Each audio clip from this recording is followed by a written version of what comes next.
الشيطان الرجيم. بسم الله الرحمن الرحيم.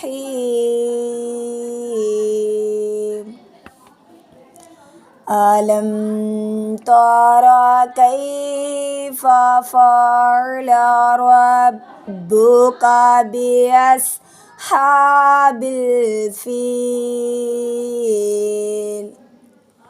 ألم يجعل كيدهم في تضليل وأرسل عليهم طيرا أبابيل